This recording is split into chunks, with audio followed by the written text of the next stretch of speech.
प्रभातखबर.com, विश्वास वही, रफ्तार नहीं। मैं वोट मांग रही हूँ और वहाँ पर बैनर्स लगे हैं कि वोट नहीं, क्योंकि यहाँ पे कोई वोट नहीं मिलेगा क्योंकि रोड नहीं है हमारे पास। आप ये समझ लीजिए 70 सालों पे रोड ही नहीं बनी है। आप अगर बात करें ना, हम जीरो पे चल रहे हैं। अगर मेरे को आप समझ लीजिए कल मैं विधायक बनती हूँ तो मुझे जीरो से शुरुआत करनी पड़ेगी। आप बोलें कि मुझे बना बनाया नहीं कुछ। आप समझ सकते हैं कि इस विधानसभा का विश्वास कितनी बार टूटा है।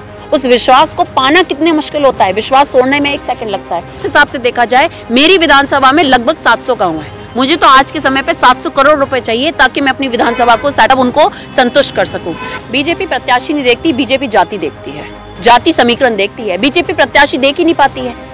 जहां तक मेरी बात है, मैं लोगों के बीच में जब जाने गई और मैंने उनको बताया कि मैं पंडित अशोक दीक्षित की बिटिया हूं, आप यकीन मानिए, जैसे अखिलेश जी ने मुझे 3 मिनट में टिकट दी, माननीय अखिलेश जी ने टिकट दी, उसी तरीके से मुझे 3 मिनट में लोगों का प्यार मिलना चालू हो गया। जैसे यूथ, युवा, एजुकेशन, शिक्षित, महिला, बहुत अच्छा कॉम्बिनेशन है। आप राजनीति कर रहे हैं ना, और जब इन तीनों की बात करते हैं तो जातिवाद अलग हो जाता है। प्रदेश में 2022 के विधानसभा चुनाव का बिगुल बज चुका है। ऐसे में सभी प्रत्याशी अपनी जद्दोजहद में लगे हुए हैं।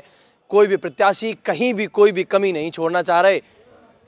समाजवादी पार्टी के राष्ट्रीय अध्यक्ष अखिलेश यादव ने कुछ समय पहले एक नारा दिया था, युवा जोश, युवा सोच। इस नारे को उन्होंने साकार किया है और आगरा की 9 विधानसभाओं में से उत्तर विधानसभा फतेहाबाद पर अपने एक प्रत्याशी को टिकट दिया है जो युवा जोश और युवा सोच को, सपना को साकार करेंगे। हमारे साथ मौजूद है फतेहाबाद विधानसभा से समाजवादी पार्टी के प्रत्याशी रूपाली दीक्षित। रूपाली दीक्षित का नाम जैसे ही सुर्खियों में आया, इस समय वो उत्तर प्रदेश की टॉक ऑफ द स्टेट बन गई हैं। उनसे बात करेंगे किस तरह से वो समाज में जा रही हैं, लोगों को किस तरह से लाभान्वित करेंगी और अपने लिए वोट कैसे पड़वाएंगी। आपका स्वागत है प्रभात खबर में रूपाली जी। किस तरह से आप लोगों को क्या योजनाएं लेकर जा रही हैं और किस तरह से उन्हें लालायित करेंगी ताकि वो युवा जोश, युवा सोच में आपको सहमति दें? देखिए, योजनाएं हर सरकार देती है, लेकिन क्या वो योजनाएं लोगों को मिल रही है, ये विधायक का काम होता है। ऐसा नहीं है कि सरकार कोशिश नहीं करती, लेकिन आपका विधायक वो माध्यम होता है जो छोटे समाज या और जो निचले समाज है या फिर जो किसी भी जो आपका वोटर है उन सबसे कनेक्ट रहता है लखनऊ से, मतलब आपकी सरकार से, ठीक है। लेकिन कितनी ऐसी चीज़ें हैं, कितनी ऐसी सुविधाएं जो उन्हें पहुंच रही हैं। मैं वोट मांग रही हूं और वहां पर बैनर्स लगे हैं कि वोट नहीं, क्योंकि यहाँ पे कोई वोट नहीं मिलेगा क्योंकि रोड नहीं है हमारे पास। आप ये समझ लीजिए 70 सालों पे रोड ही नहीं बनी है। आपको इतना पैसा आता है। मैं तो सत्ता के भी ऐसे विधायक है जो यहाँ रहे हैं, जो कहीं ना कहीं सपोर्टिव है सत्ता में और कहीं ना कहीं बहुत सारे ऐसे चेंजेस करा सकते थे। आप अगर बात करें ना, हम जीरो पे चल रहे हैं। अगर मेरे को आप समझ लीजिए कल मैं विधायक बनती हूँ तो मुझे जीरो से शुरुआत करनी पड़ेगी। आप बोलें कि मुझे बना बनाया नहीं कुछ बना बनाया। आपके लिए संघर्ष लग रहा है कि फतेहाबाद में ज्यादा है क्योंकि लोग पहले से ही परेशान है, जीरो बिल्कुल काम हुआ है, यहाँ पर विकास है ही नहीं। तो आपको क्या लगता है, आप किस तरह से लोगों में क्या काम करेंगे? किसी व्यक्ति का विश्वास आप कितनी बार तोड़ सकते हैं वोट मांग मांग के, और वो भी वो विश्वास जो हर 5 साल बाद आता है। आप समझ सकते हैं कि इस विधानसभा का विश्वास कितनी बार टूटा है। उस विश्वास को पाना कितने मुश्किल होता है। विश्वास तोड़ने में 1 सेकंड लगता है, लेकिन आप उसको समझिए पाना कितना, और स्पेशली जब मैं नहीं हूँ, मेरे लिए और मुश्किल है उन सब चीज़ों को करना। लेकिन क्योंकि मैं एक पढ़ी लिखी हूँ, एक महिला हूँ, जाति समीकरण को सीधे सीधे आपको इस बेस पे तोड़ना है कि आपको जातिवाद की बात ना करके उनसे पूछना ये है कि काम क्या होना है। जातिवाद की तो बात तब आती है जब हम ये पूछें कि आपके समाज का कितना वोट है, आपकी जाति का कितना वोट है। हम ये बात पूछ ही नहीं रहे। हमें तो ये बताइए कि काम क्या होना है। हमें नहीं जानना कि आप कौन सी जाति के हैं।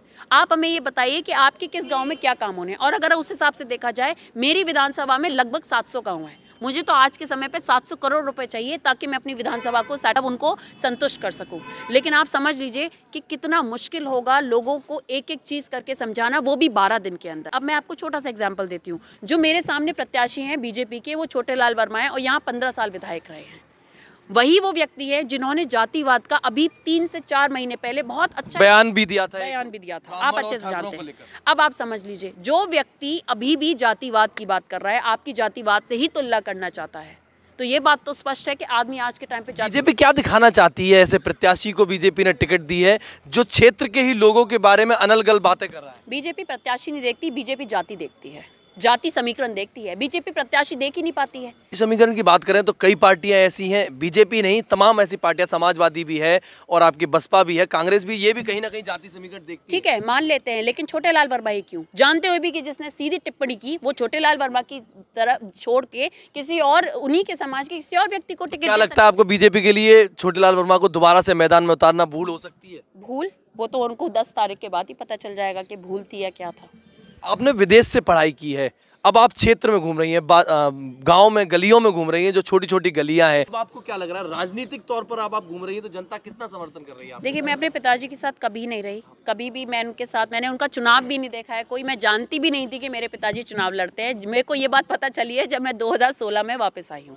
जहाँ तक मेरी बात है, मैं लोगों के बीच में जब जाने गई और मैंने उनको बताया कि मैं पंडित अशोक दीक्षित की बिटिया हूँ, आप यकीन मानिए, जैसे अखिलेश जी ने मुझे 3 मिनट में टिकट दी, माननीय अखिलेश जी ने टिकट दी, उसी तरीके से मुझे 3 मिनट में लोगों का प्यार मिलना चालू हो गया। जैसे 3 मिनट की बात बहुत ज्यादा चल रही है, इसी बात से अधिकतर जो है पूरे मीडिया में या जहां भी देखें सुर्खियों में बस यही है कि एक तो रूपाली दीक्षित विदेश से पढ़कर आई हैं और अब वो राजनीति में कूदी हैं, दूसरी बात अखिलेश यादव ने उन्हें 3 मिनट में टिकट दी। ऐसा क्या किया आपने जो 3 मिनट में वो टिकट दे दी आपको? यूथ, युवा, एजुकेशन, शिक्षित, महिला, बहुत अच्छा कॉम्बिनेशन है। आप राजनीति कर रहे हैं ना, और जब इन तीनों की बात करते हैं तो जातिवाद अलग हो जाता है, सिर्फ आता है विकास। तो आप बताइए, जब हम विकास की राजनीति कर रहे हैं तो फिर ये कॉम्बिनेशन सबसे बढ़िया था। 3 पॉइंट्स 3 में। तो लगता है आपको कि यूथ, युवा, एजुकेशन और विकास, इनकी बातें करके आप इस विधानसभा पर काबिज होंगी? मेरी कोशिश पूरी ये है, मेरे को बहुत, मैं लोगों यूथ को भी और अंडरस्टूड करा रही हूँ, क्योंकि एक बात समझ लीजिए, पहले की जो हमारी लड़ाई होती थी वो कहीं ना कहीं जातिवाद पे अटकी होती थी, लेकिन आज आप ये समझ लीजिए कि आधे लोग तो गांव खेतों में अपनी रखवाली कर रहे हैं, जितने भी छोड़ी हुई पशु हैं उनसे, और आधे जो घर के बच्चे हैं वो नौकरी में अपना जीवन निकाल रहे हैं।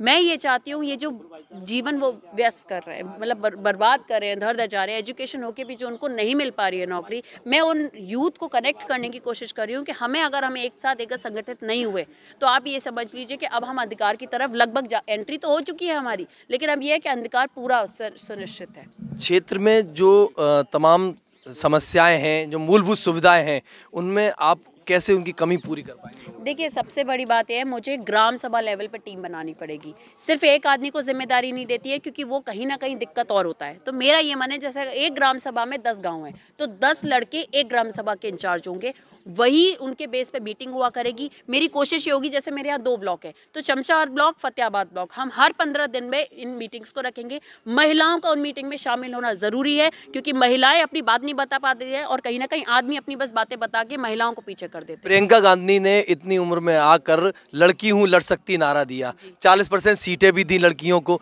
तो क्या लगता है उनसे क्या टक्कर है आपकी? देखिए, बात टक्कर की नहीं है, बात यह है वो लोगो अच्छा है, वो मोटो भी बहुत अच्छा है, लेकिन ज़मीनी लेवल पे वो कितना है, लोगों पर काम कितना होता है, कितना काम होता है। लड़की हूँ, लड़ सकती हूँ, मैं भी एक लड़की हूँ, लड़ रही हूँ, पर बात यह है कि क्या मैं इतनी मजबूत हूँ, क्या बाकी की लड़कियों को वो मजबूती मिल रही है? देखिए साहब, अगर आप खुद मजबूत नहीं हैं तो आप लोगों से कैसे लड़ेंगी? एक अंतिम सवाल, समाजवादी पार्टी पर हमेशा ही आरोप लगते रहे हैं कि ये गुंडों की, बदमाशों की पार्टी है।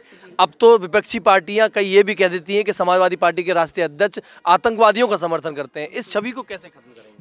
वो छवि जब मेरे को टिकट मिली थी उसी से ख़त्म होना शुरू हो गई है। आप इस चीज़ को समझने की कोशिश करें। मैं फिर से आपको याद दिलाऊंगी, जब छोटेलाल वर्मा 70 साल, लगभग उनकी उम्र 70 साल है, और वो जातिवाद की लड़ाई आज तक लड़ रहे हैं और उनकी चेंजिंग नहीं हुई। इसी तरीके से जब समाजवादी पार्टी की हम बात करते हैं, आज इस बार उन्होंने कैंडिडेट्स के एक व्यक्ति के इंटरव्यू लिए हैं। ठीक है, कुछ जगह ऐसा है कि जाति समीकरण हमें करना ही पड़ता है, हर व्यक्ति कहीं ना कहीं चाहता है कि उसको अपने समाज का नेता मिले, लेकिन अगर आप देखें, आप इस चीज़ को खुद समझ लीजिए कि अगर हमें जाति समीकरण में भी टिकट दी गई है, तो आप ये देखिए जो बेस्ट है, जो सबसे बढ़िया व्यक्ति रहेगा उस जाति समीकरण में, उसकी फिटिंग की जाए, वो समाजवादी पार्टी कर रही है, तो वो भी ज़रूरी है। तो हमारे साथ मौजूद ही फतेहाबाद विधानसभा से सपा की प्रत्याशी रूपाली दीक्षित। रूपाली विदेश में पढ़ी हैं, वहाँ पर उन्होंने मल्टीनेशनल कंपनी में नौकरी भी की, जिसके बाद वो अपने पिताजी की विरासत को संभालने के लिए वापस फतेहाबाद आई हैं। फतेहाबाद में उनका कहना है कि अखिलेश यादव ने उन्हें 3 मिनट में टिकट दिया है, क्योंकि उन्होंने एजुकेशन और यूथ पर बात की थी, और इसी तरह से उनकी उम्मीदों पर खरा उतरते हुए वे 2022 के विधानसभा चुनाव में अपनी जीत दर्ज कराएंगी। आगरा से प्रभात खबर उत्तर प्रदेश के लिए राघवेंद्र सिंह। प्रभातखबर.com, विश्वास वही, रफ्तार नहीं।